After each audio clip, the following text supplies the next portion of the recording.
I can almost guarantee you that we will never see anything like this in sports again in the near or upcoming future. Forever, forever, ever, forever, ever. Who is the real GOAT? That is a question that will last till the end of time. No matter where you stand on the Michael Jordan, LeBron James debate, one of these players has one up the other. There is this one stat that shall never be touched. There is this one thing that one has over the other, and it is something that I think will never happen in the NBA again, period. But before we bring up what that one thing is, let's talk about some of the things that people debate about when it comes to these iconic Hall of Fame players. People talk about Michael Jordan and his 6 NBA championships, his undefeated record in the finals. They talk about his airness being the all-time points per game scorer in the NBA, scoring 30 points per game. They also speak about 2 separate repeats, about him winning the scoring title and Defensive Player of the Year in the same season. He also won the All-Star Game MVP. He also won the Finals MVP. Michael Jordan has done some amazing things since coming into the NBA. But on the other hand, they also speak about Jordan being a bully, and some might say it is him trying to get the best out of his teammates. Some say, hey, he was just somebody that just couldn't tolerate losing. We are not to say, but he was not always the best version of himself when it came to him being a great teammate. Then you have LeBron James, a 4-time NBA champion, the all-time leader in points scored in the history of this game. He is also top 10 in rebounds and top 10 in assists. His unselfishness is what sets him apart from other superstars. They speak of the 10 consecutive finals appearances. They also debate about him being one of the greatest because of his ring chase. He jumps from team to team, then sometimes he wants to get into the management side, and once that team implodes, people believe that he jumps off and goes to other places to find greener pastures. But no matter which way you look at either one of these are still 2 of the greatest NBA players to ever step on and grace the court. But I am not here to debate which one is greater. I'm not here to debate who has the better statistical seasons and which one should be rated higher than the other. I'm here to talk about something that may never happen ever again in NBA history, maybe in sports history. I'm not certain, but I don't think that it's going to happen during my lifetime. But this video is just for kicks and giggles, just to kick around some stuff. And I'm sure that these 2 competitors, sometimes you get with your homeboys and you like to, rag on each other. You like to joke around and talk about who is better. Even though it is harmless fun, sometimes that competitive spirit takes a hold of you and it becomes more than what it is. Now, one of these gentlemen has a bragging right that the other will never be able to touch. Never ever. No matter how hard he tried. That one thing, that one bragging right, whether it be good, whether it be bad, it can be held over the other's head forever. Like me personally, I would just call him up and be like, hey, yo, you know how they said you was the GOAT? You know how they said you was the greatest?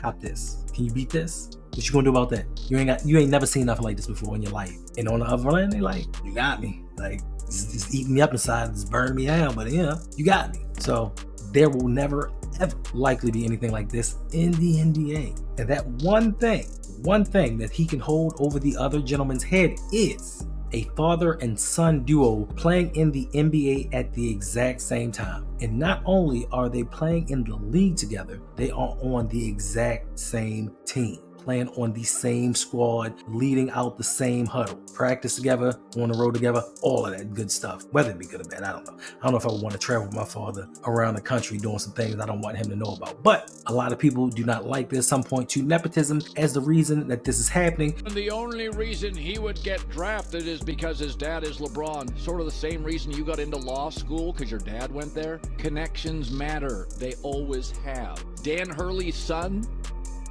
he's on the bench for UConn. Who cares? It's cool. Dad and son. Giannis's brother never had a start for the Milwaukee Bucks. He's on their bench. Lakers have plenty of length.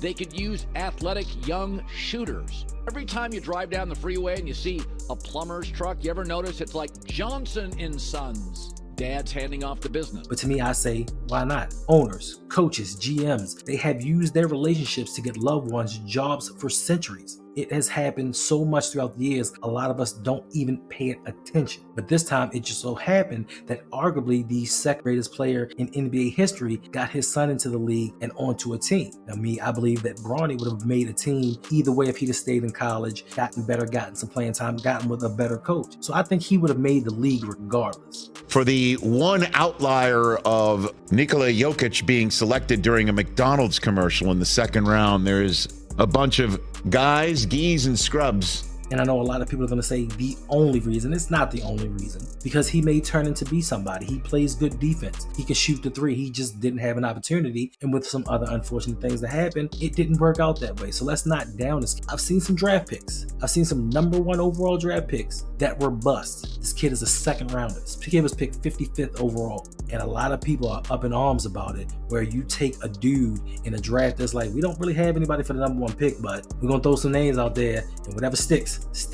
Now, there have been some arguments that Bronny James should not have been drafted over some players with more experience and better stats. They talk about the younger James going into cardiac arrest and his future being uncertain, but I rebuttal with all the gambles that teams have made over the years, especially in the first round, especially in the top 10. They've taken nobodies and tried to make them somebodies, and it never happened, and they didn't turn out to be anything. But yes, Bronny James last year as a freshman at the University of Southern California averaged 4.8 points per game, 2.8 rebounds per game, and 2.1 assists. And yes, he is only 6'1". And yes, he only played 25 college games. But all these things can get better. He can improve on all of these. Let us not forget that Bryce James had a growth spurt that came out of nowhere. And Bronny is young enough that he may not be done yet. He's a 3-and-D player that will get better over time and has one of the best role models for work ethics right now in his own home, in his own team, in his own building. But only time will tell how great or good he will be, that they will play together.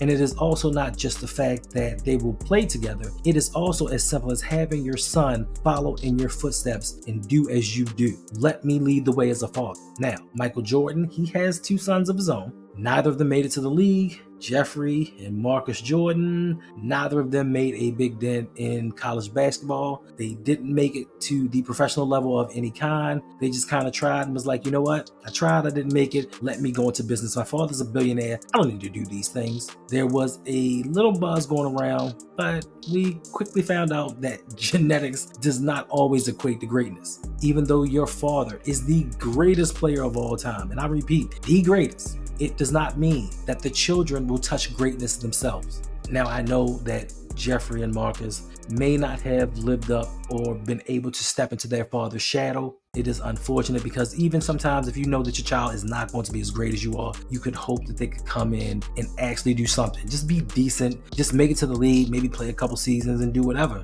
But that does not mean that your children are a disappointment. You are the greatest player of all time, not your kids, and they're not expected to be. But even though the kids weren't balling on the court, one of them was balling off the court. Shout out to you, Marcus Jordan. And if you don't know, you don't know. But Marcus Jordan was balling outside of the arena. He leveled up. He opted the ops. He did what he thought needed to be done. Like, you're not gonna keep talking about my father without repercussions. So Marcus Jordan may not be a great basketball player, but he is great at being petty. And he is great at the clapback. So I give Marcus that. And with this, LeBron James will have bragging rights for the rest of his life. The next question is, will LeBron James play until Bryce James becomes eligible for the league? There is no doubt that LeBron is still playing at a high level and can continue to do this for a few more years. But does he really want to keep playing? Does he still have the mental capacity to do so? Does he have the desire and want to? I never thought that in my lifetime I would see a father and son play together in the league, but here you have it. And I can almost promise you this: we will never, and I mean never, see anything like this again. All right, don't forget, like and subscribe, hit that notification bell so you are aware when I come out with brand new videos. Let's help me get on that road to 5,000, on the road to 10,000, on the road to 100,000 subscribers. And I appreciate you all for rocking out with me during this video. And until next time, it's your boy,